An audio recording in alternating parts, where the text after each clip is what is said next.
Welcome everyone. It's still playing in someone's computer back in the echo. We're here on the umbraCoffee episode 213. Hi Callum and hi Michael. Someone's got the YouTube stream open here. Is it you, Michael? I don't know. Probably. Maybe you are watching it somewhere. I don't have it open. I think it's okay now. Yes, it's Yeah, okay well, now. Sorry about that.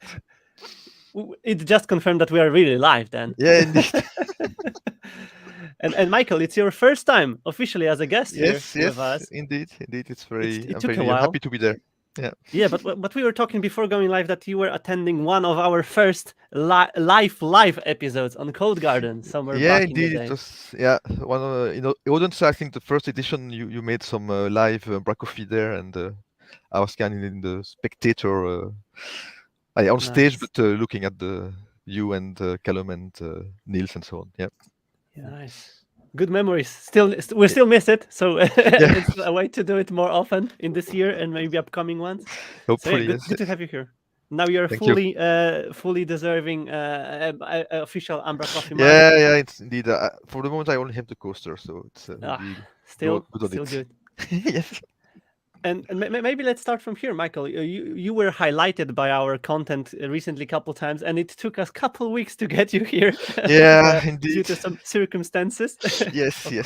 It's you could tell us more about your recent contributions. You've been doing very much recently, and telling us all about various topics. Yes. So I'm a member of the co-collaborators team for a year and a half now. So I'm mainly working on checking the contributions from the community and merging them to the code, the branch from in GitHub, and from there on, I think the rest kind of followed. So I made a talk on Code Garden last year about code reviewing. And that led to also I contacted Script I think back in September or something, telling them I was interested in writing for them, but I did not really have an idea of topic, and so they suggested why not make an article about your presentation at Code Garden, because it's true that different people like different channels of learning or getting information. Some people like the video, other ones like to have text as reference or bookmarks. I basically started writing a written version of my presentation, which will also maybe give some more details and some more anecdotes, but which ended up in actually a two-part series because it was kind of long. So that was really interesting, and it was good because I could split a part about really the technical stuff, reviewing the code itself, and then a second part which is about writing the review, which can kind of be read maybe even separately because it's really kind of different activities, although it's the same person who does it, but it's indeed a different activity. So it's extremely interesting topic, and I kind of related to it very, very much because I wrote an article back in the days as well about the same practices and stuff. It's very important, and I think there are various teams and various angles of treating code reviews or not doing them at all. That's also a policy in some of the organizations. Indeed. I read indeed on Twitter recently. Actually, there are some activity about indeed all this pull request and code review stuff, and you have different insights from different teams. I think it's kind of depends on the context also of how you organize your work and stuff. Yeah. Cool. So we will link up the articles once again to our notes this week to remind everyone to check it out if you haven't checked it yet. And Michael, how long do you work with Umbraco in general? So my first contact with Umbraco was like 10 or 12 years ago, something like that. It was version 4 at the time. And actually, I was looking for CMS for a small project. So I kind of tested. In those days, there was some in IIS you could get some extensions. So I went through them. I tried, I think, Kentico first. Was not very clear to me. I tried Umbraco, and it was directly. I liked the way it was organized. It was clear. So I started from there, and then I went to the first Code Garden the year after that. kind of fell in love with the whole community atmosphere, friendliness, and so on. So I've just been following it from there. Nice. Yeah, through time, all the different versions and. So it wasn't 17 years ago, though. No, indeed, no. But still a huge amount of time. But of course, we are mentioning this 17 because this week Umbraco celebrates the 17th birthday, and I'm not sharing my screen. I was going to share my screen, because there was an ad hoc Umbraco Teas Day organized, and I missed it completely, but I was participating remotely, joining from the middle of the mountains somewhere. But yeah, I saw a lot of great tweets today, and Callum, you've collected them, and Owen, you did a great job of doing this that's nice. mosaics again. 17 years, damn. Callum, would you even think about this?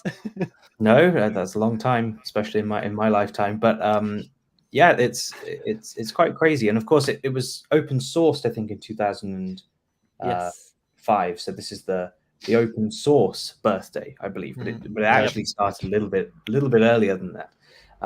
So that's huge milestone. Huge milestone.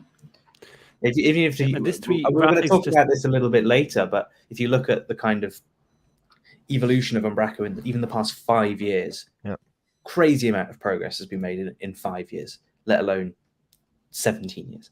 The thing I love about these pictures is in every single one, there's always someone that's cut out. Like you've got Mike Macy on the right hand side there. He's been cut off on that one.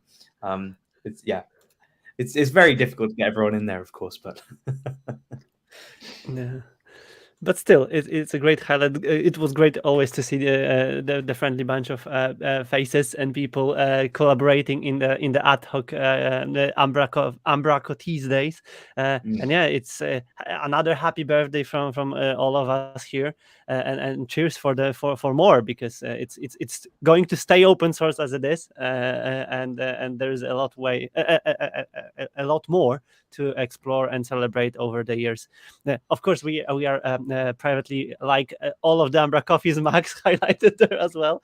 There is a lot of them, if you will notice it. So great to be a contributors as well as on part of the branding and visuals there.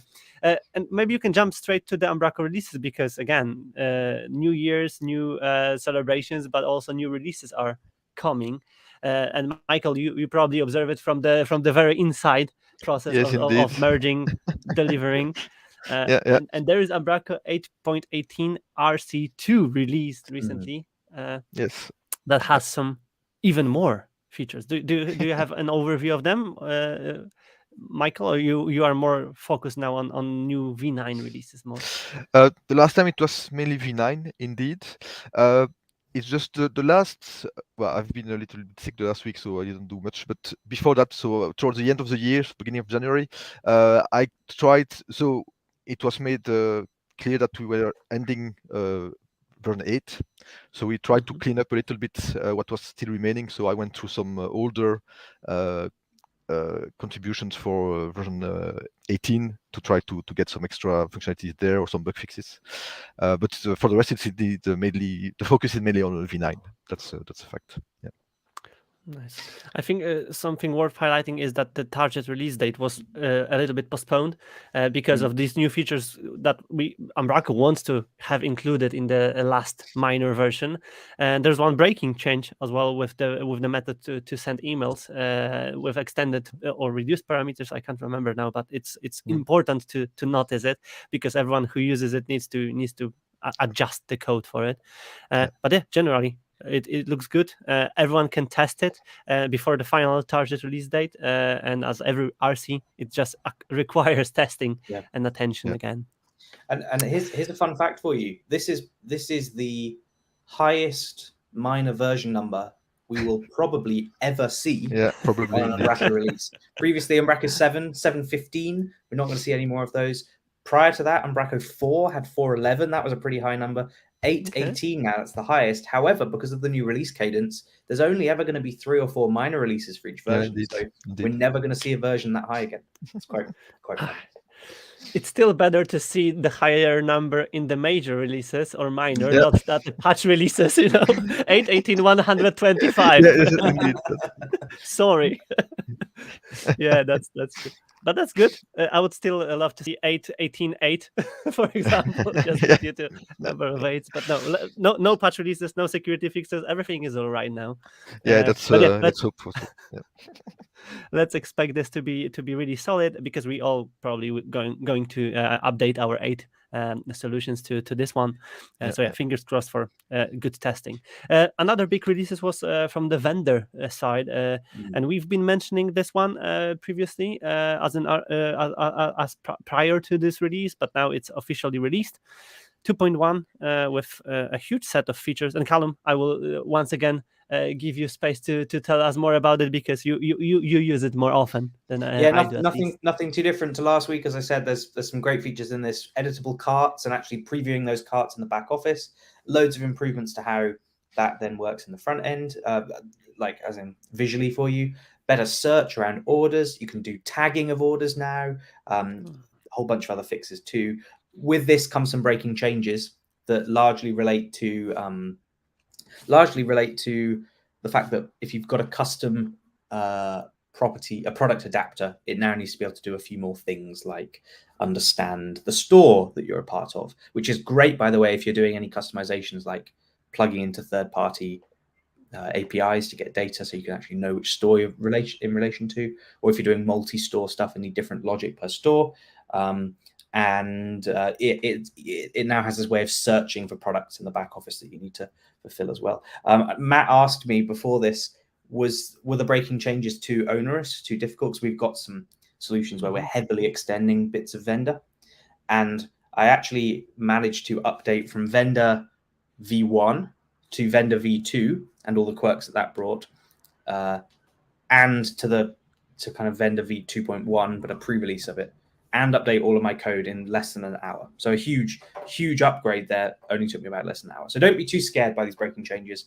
The chances are, if you're doing out-of-the-box vendor stuff, this won't even affect you at all, and it's just a really simple update, and you'll get all these lovely features. So nice. Go give it a go. We've been running it in kind of almost production for a couple of weeks already. Nice. Michael, what's your experience with e-commerce in Umbraco? Did you do any of e-commerce solutions? No, not in Umbraco. I did a few ones also of that, but no, in Umbraco never. But I'm really following vendor a little bit, because it really seems a very interesting platform, and yeah, I might try to just try it as a test case, but to see what's possible, because it seems quite full and flexible. So it's Yeah, and it's even more extended now, thanks to some community contributions and people. Because another part of new releases is updates of some of the payment providers, and Nets, Easy, QuickPay, Repay, Adyen, they are all now updated to work with vendor v2, and Bjarke here helped a lot and put a lot of Bjarne, sorry, not Bjarke. Yep, put a lot of work to update these.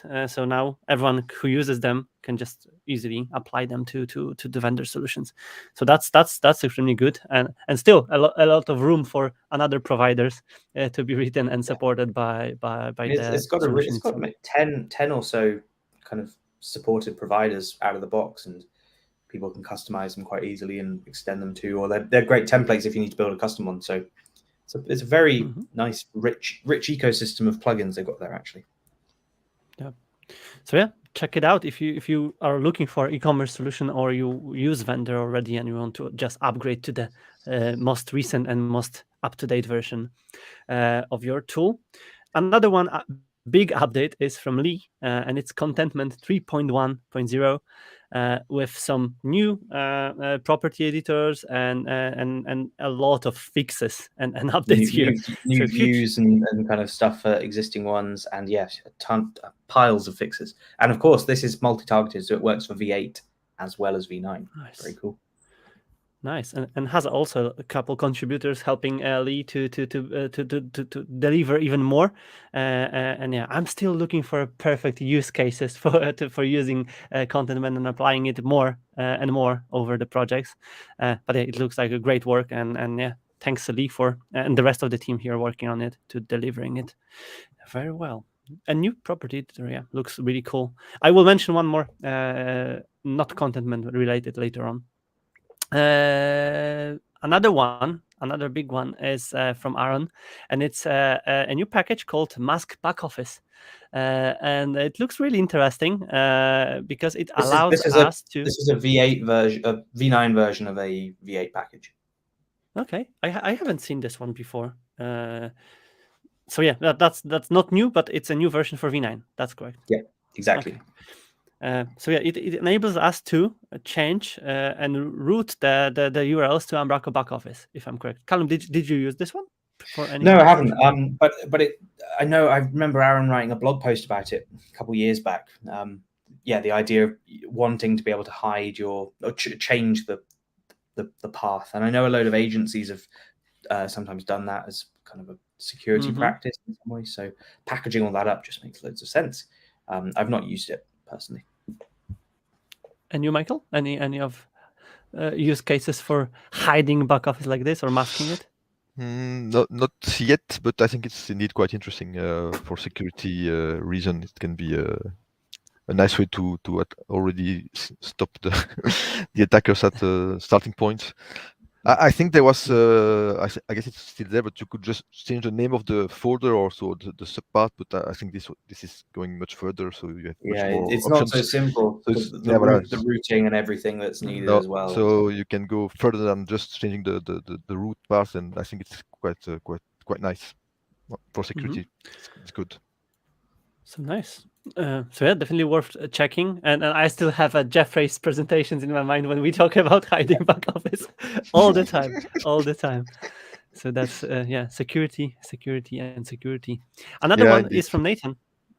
And there is a new version that needs to load in my browser of Plumber.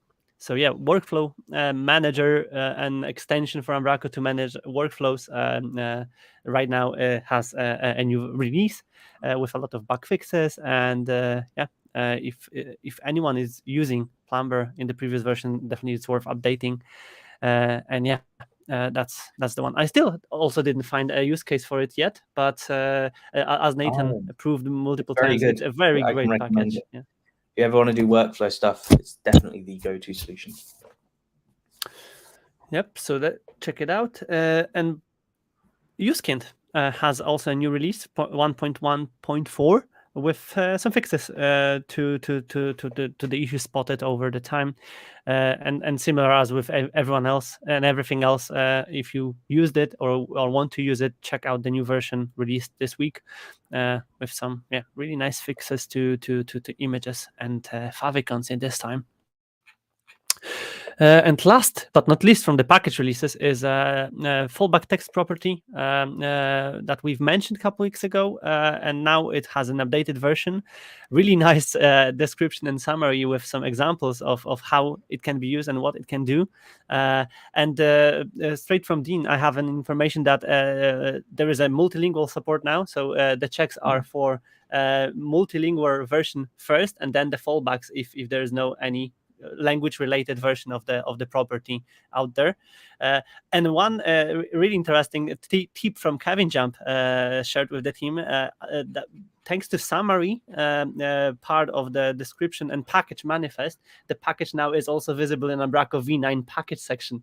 I think the tips like that needs to be shared more wider, because small things like that can affect discovery and information also about the package in the Umbraco backoffice. And I didn't know that it will allow package to be listed there. But thanks, Kevin, for helping. So you have to have a description of the package then for it to show. Is that the case? Yeah, the summary of the package, because based on it, the description is populated in the Umbraco backoffice listing. So yeah, that's the interesting highlight and tip, and I think that the team here and Dean also benefited from it, because right now the whole package is visible there and everyone can see them and use them, and it's a really nice looking and nice featured package for fallbacks of the text and not only text properties. So yeah, that's it from the packages section, and here's this release. Yep, again, events.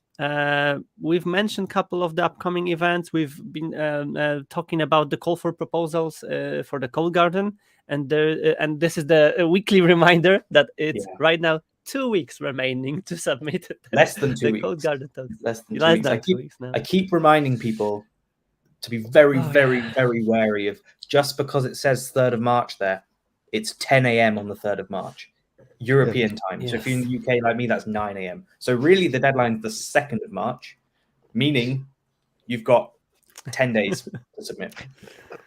Get your ideas in. I'll add that to my physical list. So many people are going to get caught out like that, I'm certain. And I know people love to leave stuff to the last minute. I know previously Ilham sent me a screenshot of a submission I did at like 1 minute to the deadline. But I must admit I'm a deadline driven person. I will definitely do it on 2nd March, but I will do it, and I need to remind myself every week, every day, that I need to do it, and I will do it. What about you, Michael?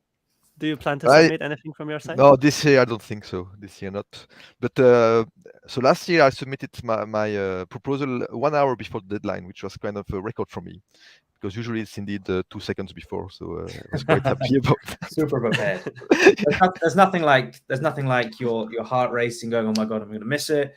A bit of sweat. Indeed. Oh no, is my computer clock a minute fast or something? Yeah, and at that moment your Wi-Fi falls down or something, and you're like, it's always so. Yeah, I was quite glad to be an hour early.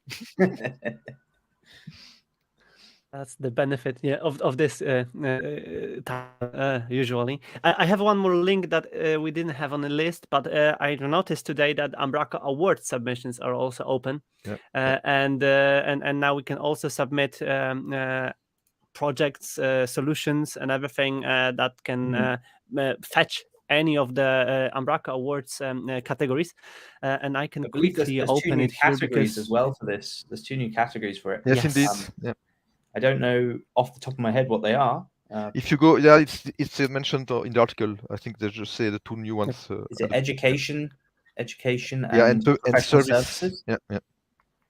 Yeah, very interesting. Yes, it is somewhere here for sure. But it makes at the bottom of the list. You have Yes. Yeah. So healthcare was a new. Healthcare and public sector were both new last year, and so professional services and education are the new ones this year. It's very, very exciting. And that's interesting. Best editing experience, headless is also welcome, but you can't customize the editing experience on hardcore, right?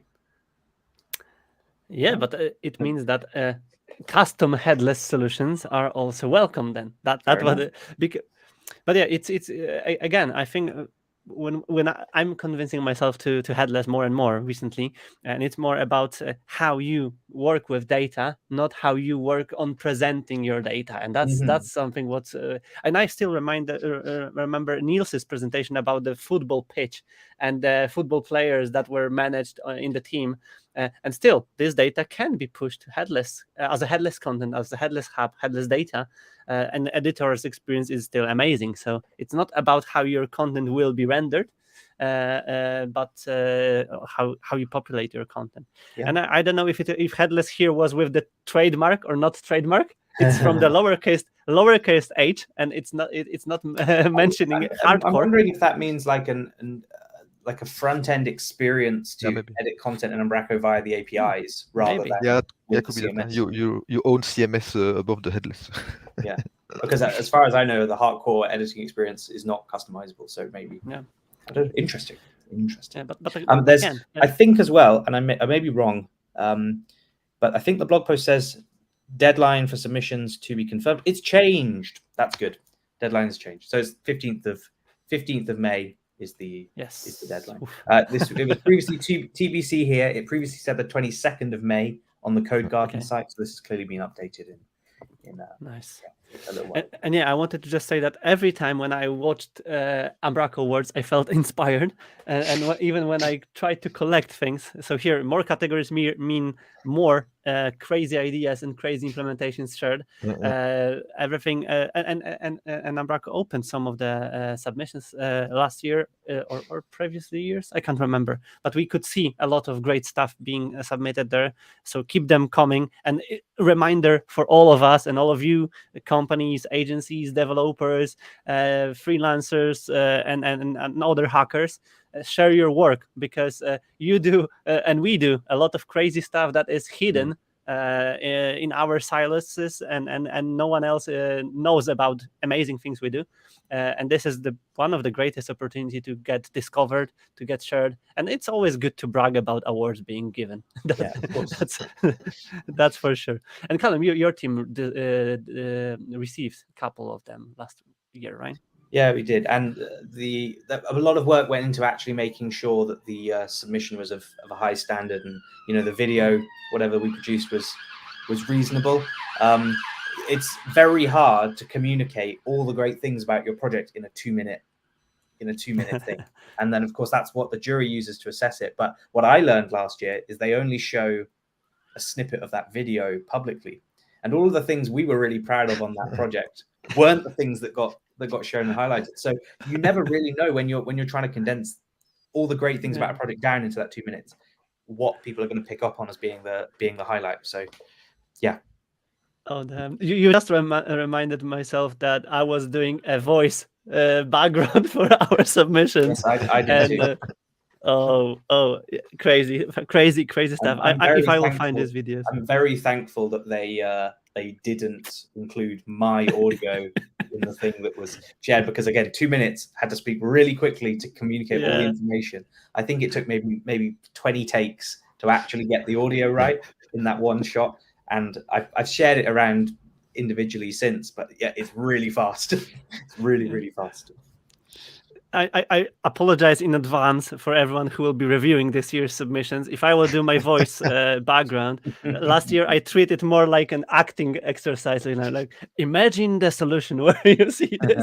It's like that's good. Right, this year maybe I will hire someone from Fiverr or things like that to make it less problematic. But yeah.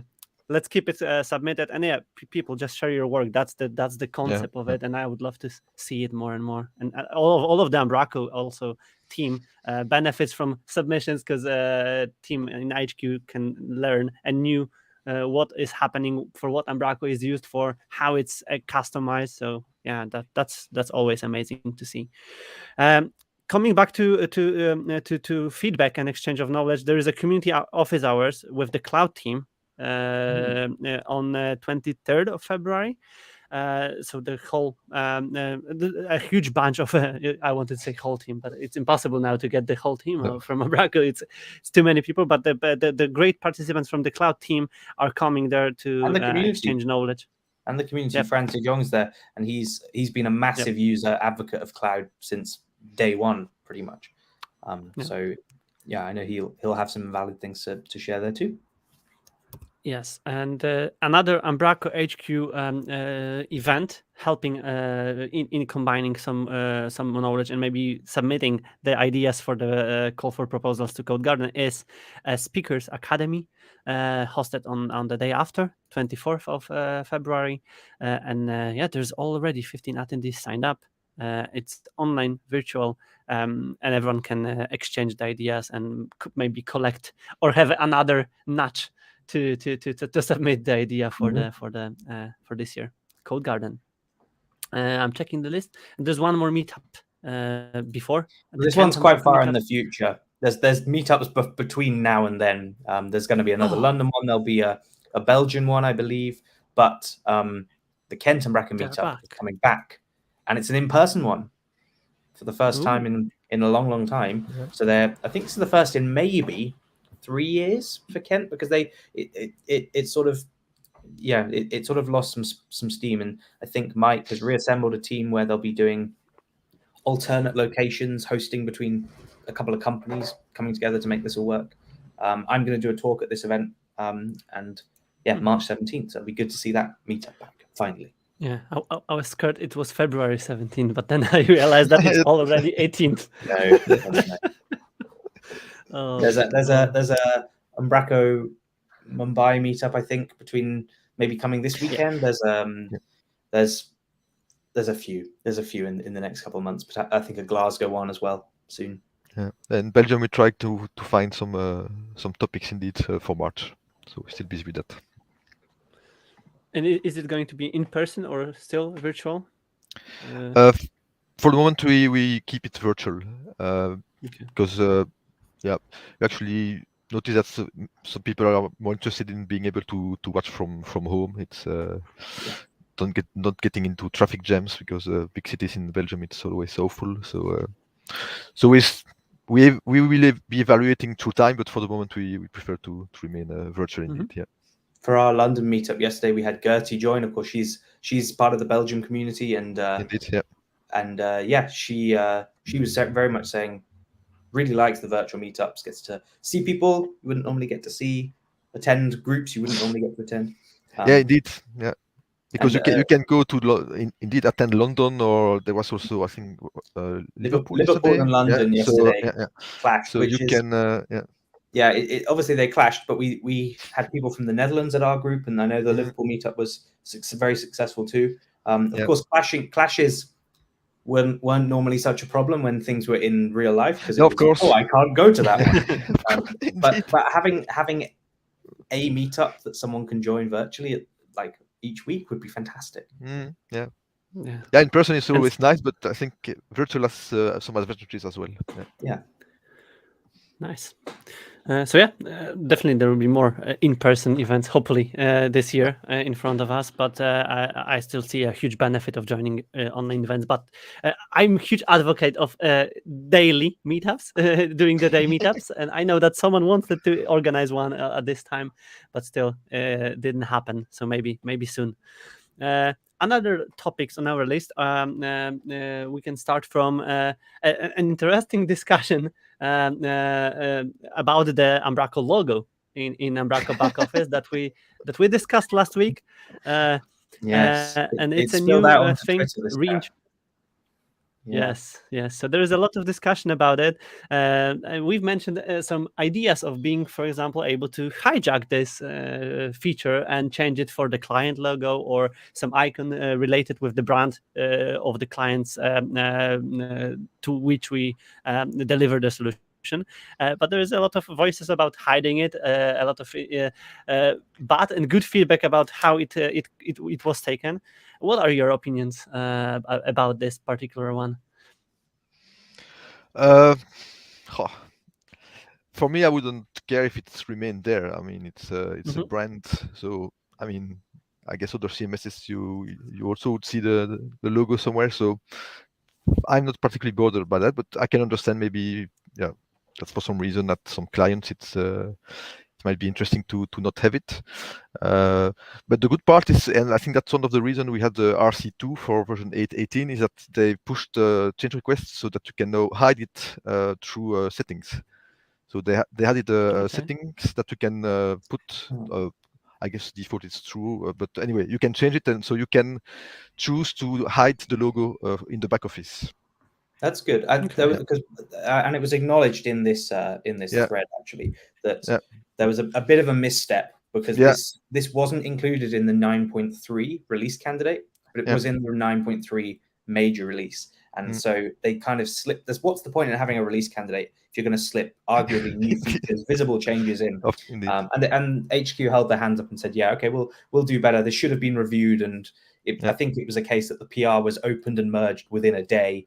And so I actually saw the PR, so I was kind of following that from the back end. But so I think 1 week before was the PR to actually show the logo, and then 1 week later you had the option, the settings changes to be able to hide it. So it was indeed quite funny to see from the behind. But so they reacted quickly indeed, and I think that is good, because then everybody can do what he wants. There's also a little bit more context here that's not actually shown in this thread. If you click on the logo, you actually get a bit more detail. You get the full Umbraco logo. You get some links to go, I think, to some other stuff, including the version number, which is quite helpful. One of the things that was proposed in this thread, which maybe not that. One of the things that was proposed in this thread that I quite liked was a suggestion of actually moving it to the the collection of icons we have on the top right-hand side there. So that where there's the search, where you've got your user icon already. That was quite interesting. Another interesting thing that came out of this thread that's maybe a bit of a blast from the past was a recording from Code Garden or UK Fest 2014, where Niels was on stage going, the editor experience should be seamless and kind of dissolve away. Editors shouldn't need to worry about what product they're using. It's all about just having a good experience. We don't want logos in our back office. And of course, someone brought that up as a bit ironic. Times change. But I missed it. It's always discussions. I know that also on the login screen it was displayed and it disappeared and then it came back. And big, small. So it's always issues. Yeah. I totally understand the whole wanting to have brand presence in there. I think I don't really have a problem with it. Giving us the option to hide, it's great. Overriding it, maybe even better. I know that Soren created like a package to hide it with some CSS, which is kind of funny. It would be a shame to have to install a package just to make it disappear. But it can be a setting. My only feedback is that it's too big. Probably needs to be a little smaller. But now you have a setting, so it's easy. Yeah, he called it low go away. Low go away package. Or another Russian name for the package or anything like that to hide logo. But yeah, I think, again, I remember some of the CMSs where there was a customization setting of hide branding or anything like that. When you really, because I fully understand there are some solutions where you even need to put the client logo on it because they need it, they required it. And that's why having it as a setting would be really cool. Again, I don't see anything bad in having it here. It doesn't hurt if it's there for default, and if we can hide it, that's also amazing. And so if you have it, I think the logo on the login screen you can put your own. That's as well in the settings. I think it's also a setting somewhere, but so might be interesting to be able to do that as well for the back office one. Why not? Maybe that's an idea for a PR for somebody. Someone did do a PR for it as part of that. Okay. It just didn't get merged, and I think it's targeting 8, so it probably will never get merged. But if someone wants to retarget it for 9, we're going to do some cleanup at some time. Indeed, so closing the 8 once and just asking to retarget to V9 if the person thinks it's still relatable. Yeah, I think this was something someone added to the Umbraco settings config, which is obviously gone. Cool. So yeah, if there will be something related with that, and we can definitely share, and we will definitely share information about the future upgrades of this feature. Goodbye logo or anything like that. And there is an opportunity, but maybe too far in time to contribute and do this package or PR. We've mentioned Code Cabin last week, and right now the applications are open, so everyone can apply, and there's a link and subscription form out there. No more waiting and no more lack of information. Everyone can submit. I had confirmation last week from Lucy that anyone who applied last year that then got postponed will have their application carried across, and anyone who that's happening for, they've contacted and asked them if they want that to happen. So watch out for that email. So submit if you are interested. Another topic is a blog post from David about running Umbraco 9 on .NET 6, and that's another update and cutting edge version of .NET that we can run on top of, and there's a really nice summary on how we can do it and how we can run it on top of this version. .NET's backwards compatible, so you can run a .NET 5 application on .NET 6, and I've been doing that on my Mac because there is a Apple Silicon supported version of .NET 6, so I can run .NET 6 natively on my Mac properly, and I can run Umbraco perfectly on that. I have been doing since day one, which is fantastic. There's not really anything you need to change. If you want to use any of the new language features, you can also do that too. You just need to set something in your project file to actually use the C#10 features. And they will, maybe people don't know this, but they'll actually be compiled back down to whatever would be the equivalent in .NET 5 for .NET 5, so in C#9. Very cool. Yeah, and here is the really nice finding of an issue. So if anyone will hit it, definitely it's worth mentioning that some of the packages and Umbraco instance needs to explicitly reference the .NET 6 version to have this reference applied. So yeah, thanks for highlighting it, David, and I think many of us will follow the path to upgrade it to the greatest and recent version of .NET.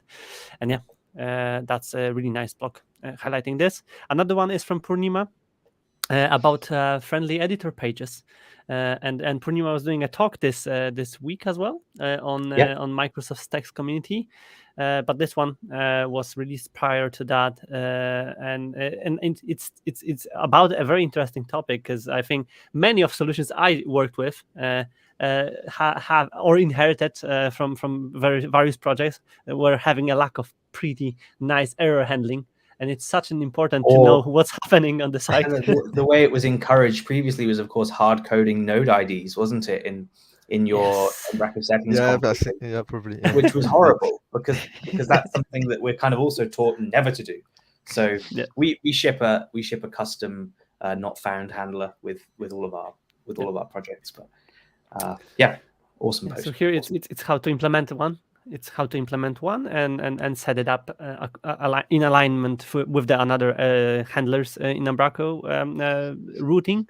And then this information is how to use a specific exception handler page.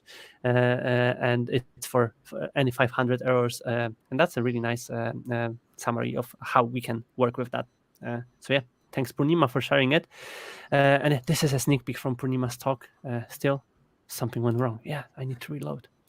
I saw some fantastic feedback from .NET community members on Purnima's talk, saying that it was really, really good, exciting to see what Umbraco is doing. People that weren't necessarily aware of Umbraco or that it's how far it's come in recent years, which is really cool.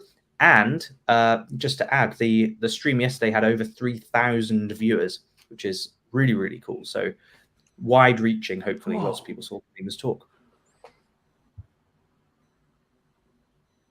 Yeah, I think it's important to do it more and more often. I plan to visit a couple .NET groups as well here in Poland at some point to reintroduce Umbraco, because it's changed quite a lot since I was doing it back in the days, and it's always worth to let developers know that CMSs are not only CMSs, and they can use it as a pure frameworks. And that was always something what people were amazed of when they were seeing Umbraco. So I think as a part of homework for all of us is like to nudge some .NET developers and tell them that Umbraco is not just a package.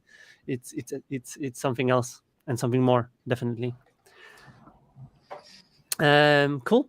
Two more articles from 24 days were read, and this time by Lottie.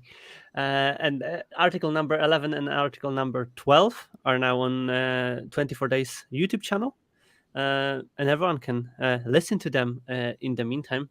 So that's two new ones released yesterday. Yes, yesterday. Callum, you've mentioned .NET, and we've been also talking about this 20 years anniversary. That was officially on Sunday. On Sunday, right? That was officially Sunday, but Monday they had this whole series of events. Go watch back the keynote thing that they did with Scott Hanselman, etc. And I saw on Twitter Scott shared a picture, I think, of his dad that was tuned in and watching, and he said he doesn't have any idea what's going on, but he still tunes in and watches, which is rather cute. So go watch that. It was really nice. There was a lot of community involvement as well. People could tweet a hashtag, I think, and get like you could go to a website, you could generate like an image that's your personality. They've done this a few times before. Nice. Cool. So yeah, that's a summary here, and we can rewatch everything. And there was also a timeline, and I don't know why Twitter is playing with me now. Twitter. But there was a timeline of .NET shared by Khalid, right? That was the original. I hope it will load. Let's hope. This time. It was quite a cool image. So it was showing, as I said at the start, a kind of a timeline of .NET, and also with some key community moments in there. So when did Visual Studio come about? When did ReSharper come about? All of that sort of thing. It's very cool. And it makes you realize actually just how much progress has been made in 5 years when they're starting to stack all those things up there. Since 2016, we've had all of the tech stack that the Umbraco 8 and 9 run on since 2016 has come about. So Rider was released after Visual Studio Code. That's something what I didn't know. And I didn't think Rider was so recent. But yeah, same here. I thought it's for a long time here with us, and I didn't switch to Rider for years, and now I started using it, and I kind of understand now why people loved it so much. It's really cool to use, and I know that right now, thanks to the dotnet core on top of our tech stack, we can use it easier and easier again. But yeah, it's amazing to see that. I didn't also know that Visual Studio Code was just that young, and it seems right now that everything is that not far away, but it was 24 years on this. How crazy that ReSharp has been around since 2004. Yeah, I still remember I was buying one of the licenses when I started my whole programming journey with web forms, and there were times when there were some sets of not toolkits. What was the name? Telerik. That was the company. I don't know. Maybe Michael, you remember that? Indeed. The Telerik's controls for web forms that were doing some crazy magic stuff. Yeah. Oh, good. They're still around. They're called something different though now. They're called DevCraft or something. Could be. Maybe. But they were for Xamarin. There were some Telerik for everything. Telerik now. And then you had conferences about the load of those controls, or how much HTML they were generating and stuff. It was also quite funny to see then the comparisons. I worked with Sitefinity for a bit, which was the Telerik CMS as well. It was horrible. really horrible. Same as some of the controls I remember now. Yeah. Very, very good. Cool. Yeah, good memories, good set of years, and I saw a lot of excitement on the .NET community for the upcoming future, and all the other plans, other changes, new language variants, new frameworks, and everything. What is getting really, really well. So yeah, let's expect to get more of it, and still use it with Umbraco implementations, and be able to extend it with this fancy, cool features easier now, if we are not depending on that heavily on the old and legacy systems. So that's good. Cool. Anything else to add? Of course, as usual, if we missed anything, that's our fault. Hopefully we'll catch up. Yeah, Michael? Maybe a last thing I think was in the Script mid-month newsletter about the fact that they would like to have some info about where we are and how we would like to see them. They made a short survey about where we would like to have info about Script, and I think it's the digest that was published maybe Monday, I don't remember, but so they were asking to see ask people how they would want to be reached, and I think it's quite interesting. I have it opened even now, so we can share this one and add this link to our set of links. Yep, it's this one. It's the mid-month digest. Yes. Yeah. So yeah, that's definitely thanks, Michael, for mentioning that. We will link it up, and let's help Script team to get more feedback and information from the community.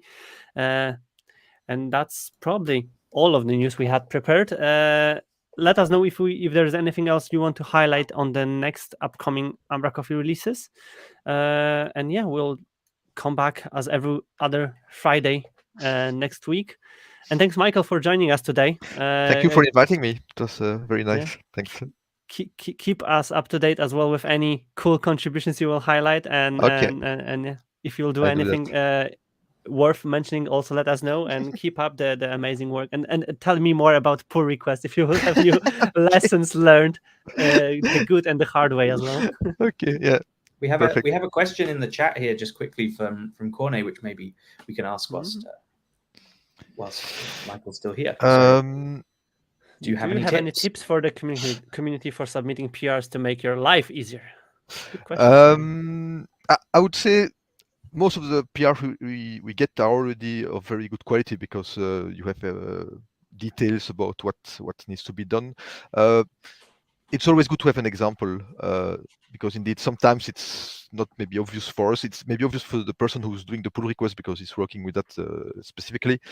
But if you just get the info about what was changed, sometimes it's a little difficult to have a first ID without an example. So I would say if you can put an example, it's always good.